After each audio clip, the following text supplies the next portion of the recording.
susunod na programa ay rated PG. Patnubay at gabay ng magulang ay kailangan sa mga batang manonood.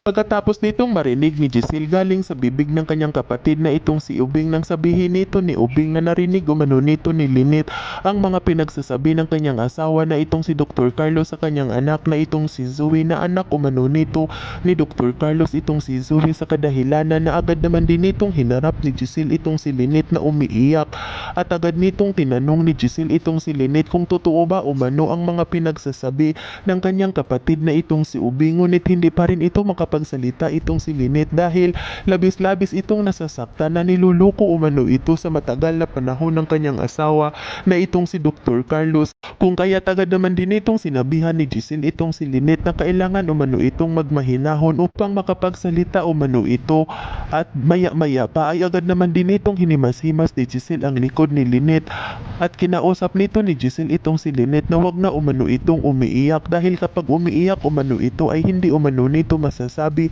ni Lynette ang totoo at maya-maya pa ay agad naman din itong sinunod ni Lynette ang mga sinasabi ni Giselle at nang tumigil na itong si Lynette sa kanyang pag-iyak ay kinausap naman din ito ni Giselle muli na magsalita umano itong si Lynette kung totoo ba umano ang mga pinagsasabi ng kanyang kapatid na itong si Ubing na anak umano nito ni Carlos itong si Zoe.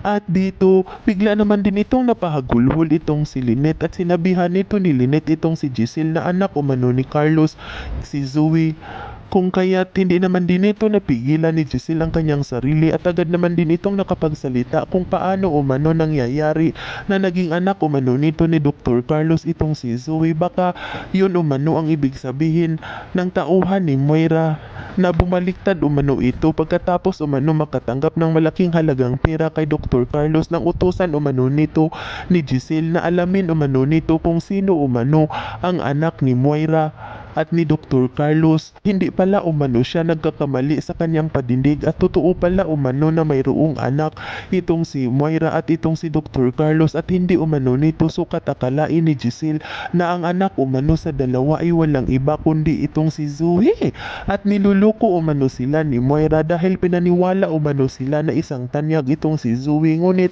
hindi pala umano ito isang totoong tanyag dahil anak pala umano ito ni Moira sa ibang lalaki. Yan ay ating aabangan sa susunod pa na pangyayari sa kaganapang ito ng abot kamay na pangarap. Huwag mong kalimutang isubscribe at i-hit ang notification bell ng aking channel.